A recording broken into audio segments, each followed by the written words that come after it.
In this module, we're going to work on the control center side. This is where we would set up the store functions, your taxes, your items, and Pricebook locations for each item. We're going to go over to your Pricebook and then products. Once at the products, you're going to select which products you want to activate on the website.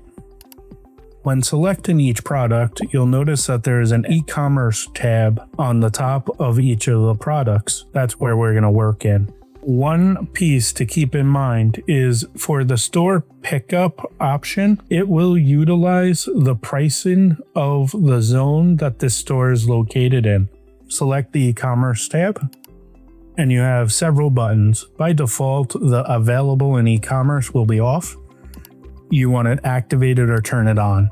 Turning it on will expand and have multiple filters or settings for you to configure for this particular product. Once you're ready and want this available to be sold on the website, you would select the independently sellable flag and turn that on. But before that, you can fill out all the information.